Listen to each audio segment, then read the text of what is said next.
Melanjutkan cerita sebelumnya. Seleksi masuk Sekte 4. Satu demi satu peserta memasuki menara, namun belum ada satupun dari mereka yang berhasil sampai ke lantai 5. Peserta mulai terlihat panik dan khawatir tidak dapat lolos seleksi babak pertama.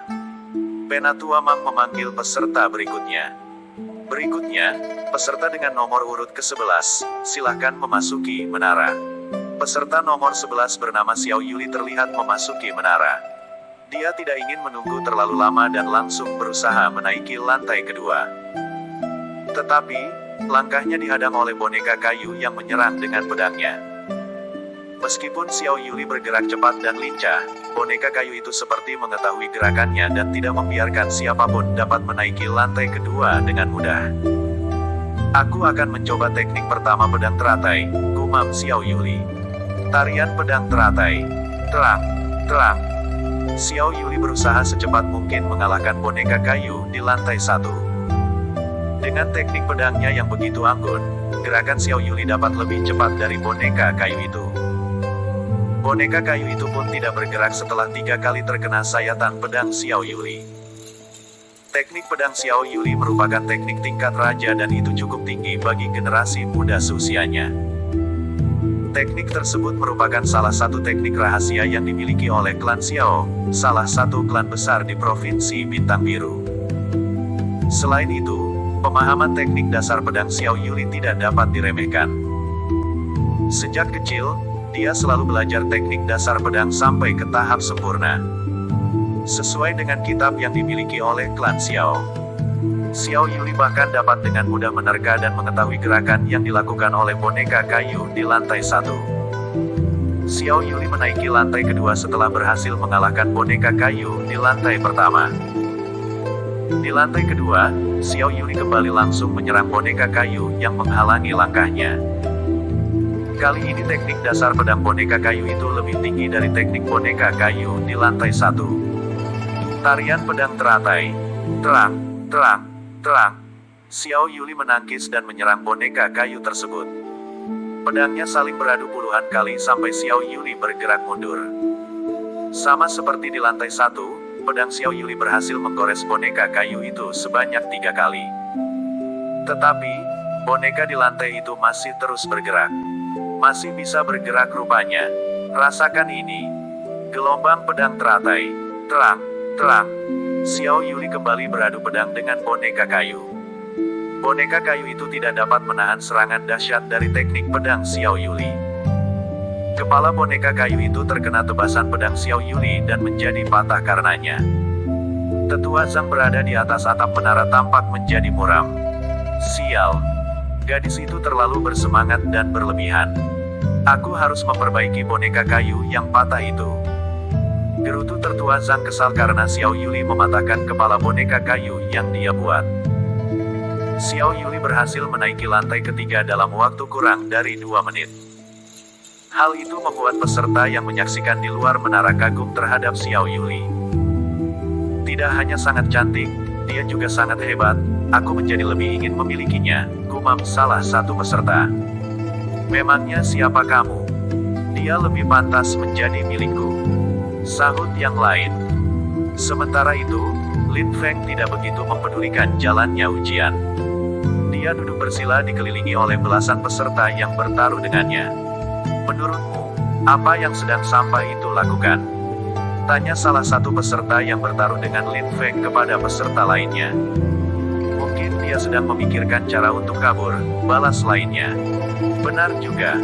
Sampah itu tidak sadar diri dan hanya pandai beromong kosong.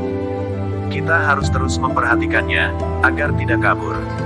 Akhirnya aku menemukannya. Batin Lin Feng kemudian mulai membuka mata. Selama beberapa waktu, Lin Feng memikirkan boneka-boneka yang ada di dalam menara, sehingga tidak memperdulikan jalannya seleksi.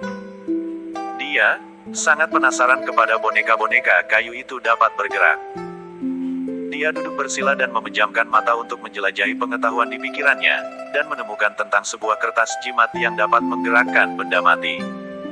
Apa kamu sudah menemukan cara untuk kabur dari kami? Salah satu peserta menanyakan hal itu setelah melihat Lin Feng membuka matanya. Kalian yang seharusnya memikirkan cara untuk kabur dariku, maki Lin Feng. Di dalam menara, Xiao Yuli telah berhasil naik ke lantai 5. Ketua Zhang juga telah mengganti boneka kayu di lantai 2 melalui sebuah pintu rahasia yang ada di menara. Xiao Yuli berhadapan dengan 4 boneka kayu yang memiliki ketahanan yang luar biasa. Kertas jimat yang digunakan merupakan formasi tingkat tinggi. Dan kayu yang digunakan untuk membuat boneka itu sangat kuat layaknya besi. Aku masih memiliki waktu 2 menit, gumam Xiao Yuli.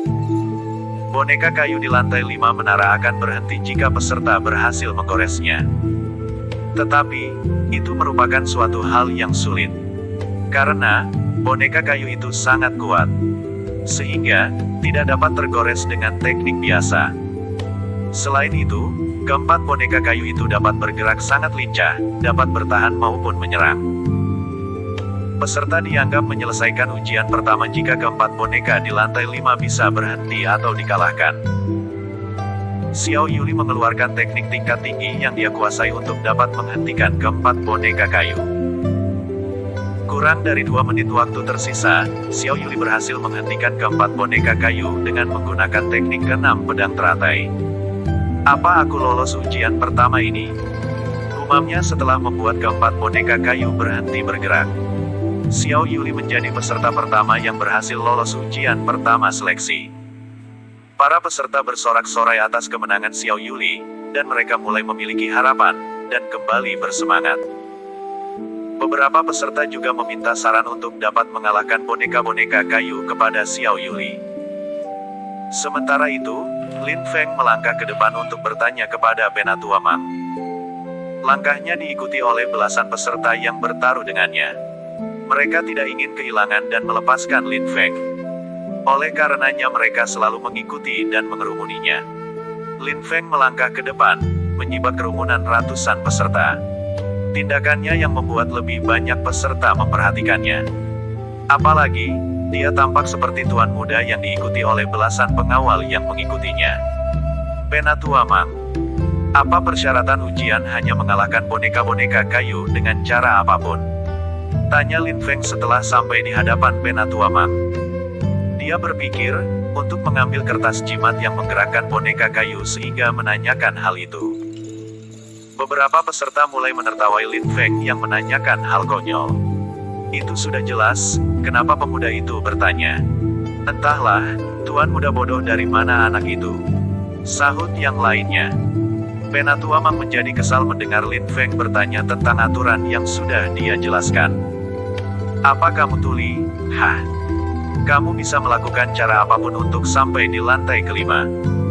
Maaf Penatua, aku hanya memastikannya, balas Lin Feng kemudian kembali ke tempatnya semula, masih diikuti oleh belasan peserta. Belasan peserta yang mengikuti Lin Feng berpikir, bahwa Lin Feng merencanakan sesuatu untuk kabur, dengan menanyakan hal konyol seperti itu kepada Penatua Mang. Aku hanya sebentar ke depan untuk bertanya, kenapa kalian bersikap kekanakan seperti itu? Hah? Gerutu Lin Feng. Hahaha. Apa kamu pikir kami tidak mengetahui rencanamu untuk kabur, karena kamu akan kalah bertaruh? Seleksi masuk Sekte 5. Waktu terus berlalu, ujian pertama itu terus dilakukan. Sekitar 117 peserta sudah berhasil lolos ujian pertama dengan bersusah payah. Sekarang giliranku. Gumam Lin Feng kemudian melangkah maju, untuk memasuki menara, sebelum Penatua Mang memanggilnya. Lin Feng kembali diikuti belasan peserta yang akan bersiap di dekat pintu masuk menara.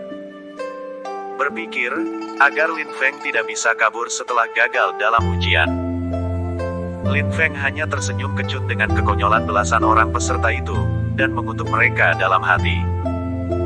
Peserta berikutnya nomor urut 453, ucap Penatua Mang, dengan suara lantang. Wus! Lin Feng melesat dengan cepat memasuki lantai 1 menara. Dalam hitungan detik, Lin Feng dapat mengetahui letak kertas jimat tersembunyi di punggung boneka di lantai pertama itu. Lin Feng mengambil kertas jimat yang menggerakkan boneka kayu itu. Gerakan dan kecepatan Lin Feng melebihi boneka kayu tersebut.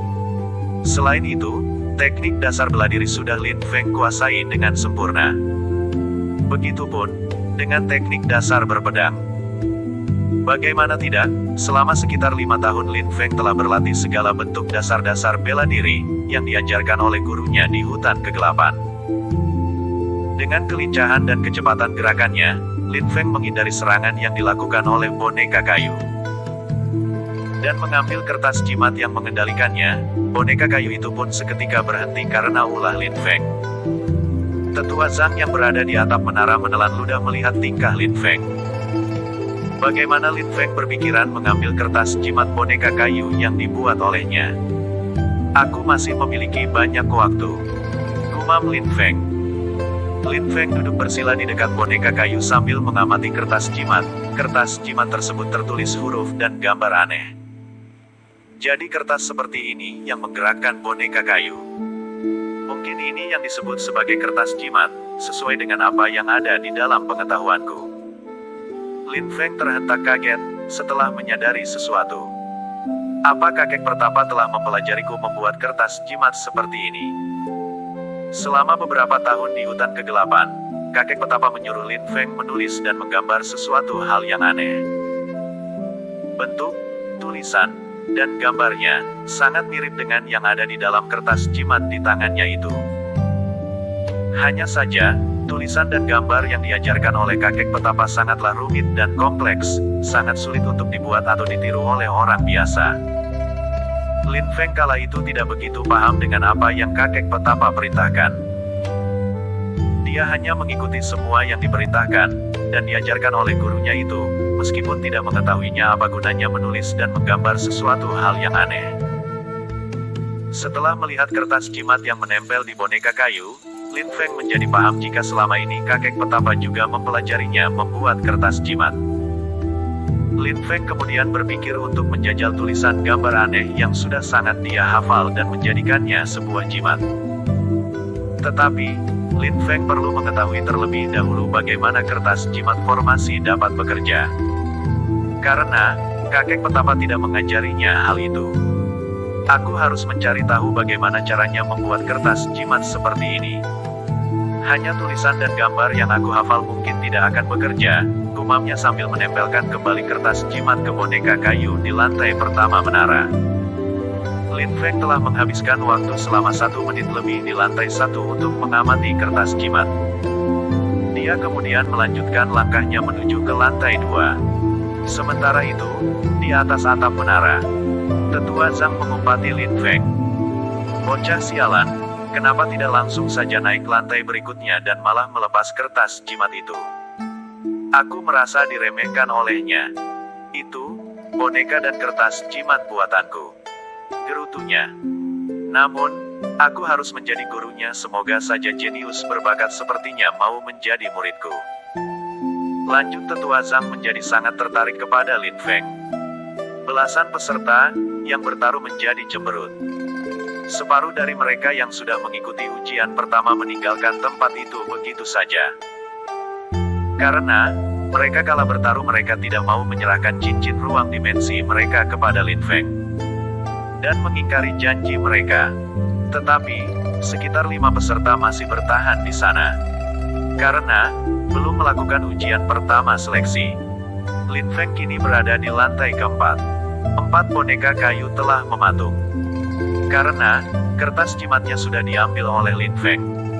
Tingkat kertas jimat ini lebih tinggi dari sebelumnya. Tetapi, aku masih mampu menghadapi mereka. Ini ujian yang sangat mudah, gumam Lin Feng. Kemudian menempelkan kembali kertas jimat. Tetapi, Lin Feng hanya menempelkan kertas jimat ketiga boneka kayu. Sementara, 1 kertas jimat disimpan olehnya untuk diteliti lebih lanjut. Boneka kayu yang seharusnya berjumlah 4 dan berjaga di lantai keempat hanya menjadi 3. Karena ulah Lin Feng, apa aku akan ketahuan jika menyimpan 1 kertas jimat ini? Gumam Lin Feng sambil menaiki tangga menuju ke lantai 5. Tetua Zhang yang berada di atas atap menara tersenyum kecut dan murka. Bocah itu, apa yang dia lakukan? Apa dia pikir, tidak ada yang memperhatikannya? Berani sekali dia mencuri kertas jimat milikku, maki Tetua Zhang.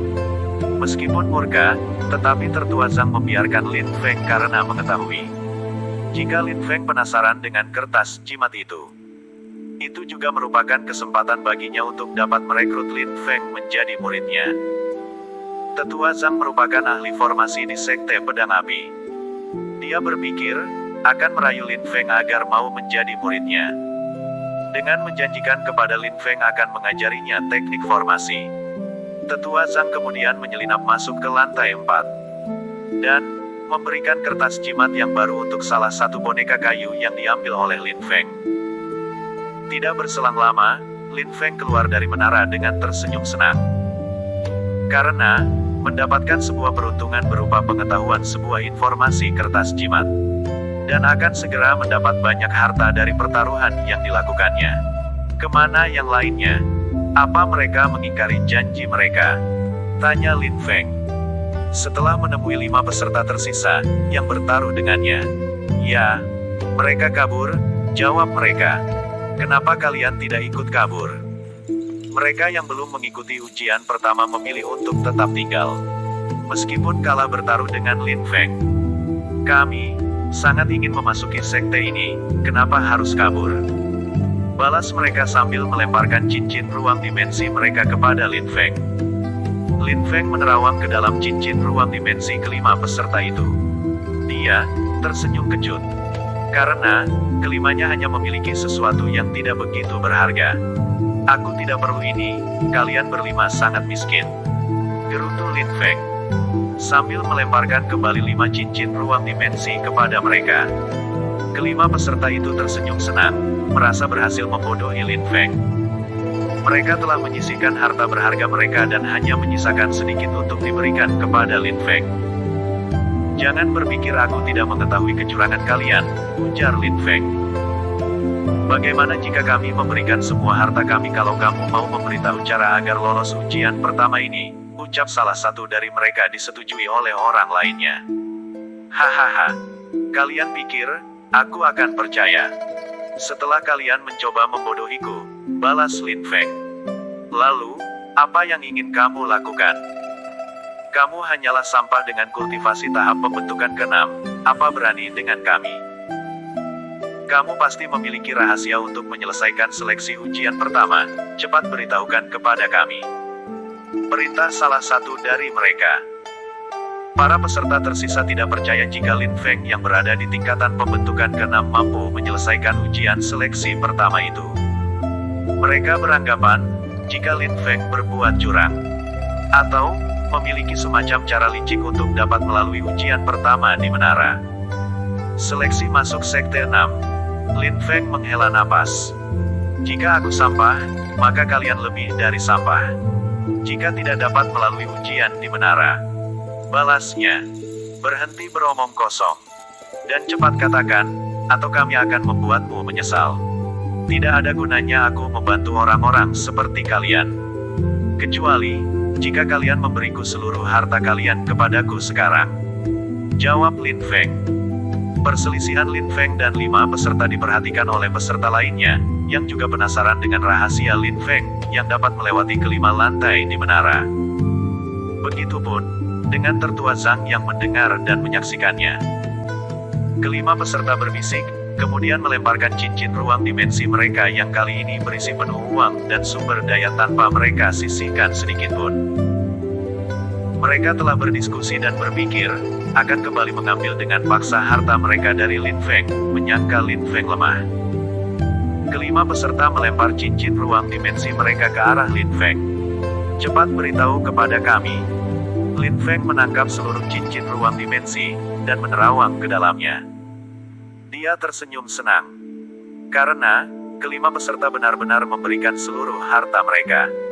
Lin Feng kemudian berucap kepada kelima peserta itu.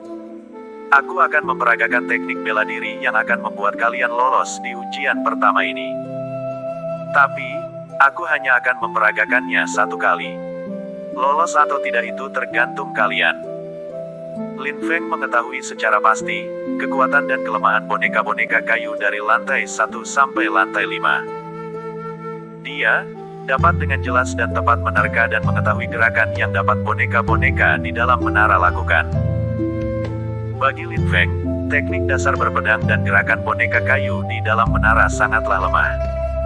Banyak sekali celah dan kekurangannya. Dasar bela diri yang diajarkan oleh kakek betapa merupakan teknik dasar dari kitab tingkat tinggi. Lin Feng bahkan hanya perlu melihat sekilas apa yang dapat dilakukan boneka-boneka dari lantai 1 sampai 5. Oleh karenanya, Lin Feng dapat dengan mudah mengetahui gerakan apa yang bisa dilakukan untuk dapat melumpuhkan boneka kayu. Omong kosong, cepat tunjukkan teknik curang milikmu. Atau kami akan kembali mengambil harta berharga milik kami. Lin Ying tidak ingin banyak berkata-kata. Dia mengambil pedangnya. Kemudian, membuat lingkaran di tanah dengan pedangnya itu. Anggap saja lingkaran ini adalah jangkauan dari boneka kayu yang menghalangi kalian di lantai 1. Tuturnya.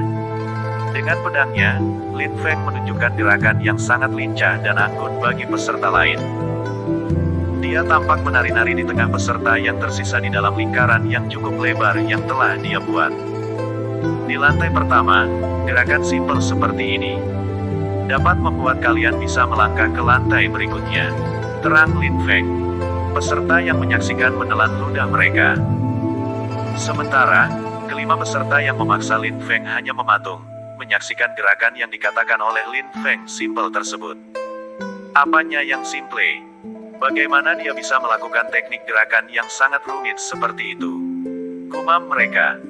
Xiao Yuli yang melihat teknik pedang Lin Feng tampak sangat terpana. Dia mematung dan merenung sejenak setelah menyaksikan gerakan dasar berpedang yang Lin Feng lakukan. Itu. Teknik dasar bela diri yang sangat sempurna melebihi kata sempurna. Dari mana dia berasal? Aku harus mendekatinya. Aku harus lebih banyak belajar teknik pedang darinya. Gumamnya terbata-bata. Sementara itu, Tetua Zhang begitu kaget dan kagum melihat gerakan dasar Lin Feng. Tapi, dia tampak kesal. Karena, gerakan yang dilakukan oleh Lin Feng menurutnya memang ampuh untuk dapat melewati boneka kayu di lantai pertama. Sial. Dari mana bocah itu berasal? Kenapa mengacaukan ujian menara yang telah aku susun rapi? Gerutu Ketua Zhang. Tapi, dia benar-benar sangat jenius. Melebihi jenius bela diri di Provinsi Bintang Biru yang pernah aku lihat. Aku harus bisa merayunya agar mau menjadi muridku. Bocah itu sangat cocok untuk mewarisi kehebatanku. Lanjut Tetua Zhang. Hanya butuh waktu 3 menit, Lin Feng menyelesaikan 5 kali teknik gerakan pedang yang dapat dilakukan kelima peserta di masing-masing lantai. Lin Feng sebenarnya hanya melakukan, atau menciptakan gerakan berpedang secara sembarangan berdasarkan celah-celah yang dia pikirkan. Dari boneka-boneka kayu yang ada di menara. Bagi Lin Feng itu hanyalah gerakan yang sangat mudah dilakukan. Bahkan, baru saja dia ciptakan. Tetapi, tidak dengan beberapa peserta yang menganggap teknik pedang Lin Feng berasal dari kitab di tingkat tinggi. Tetua Zhang, Panatua Mang, Xiao Yuli dan peserta lain, tidak dapat berkata-kata setelah menyaksikan 5 teknik berpedang Lin Feng. Mereka benar-benar sangat mengagumi teknik yang dia lakukan. Kelima peserta yang bertaruh dengan Lin Feng menjadi berkeringat dingin.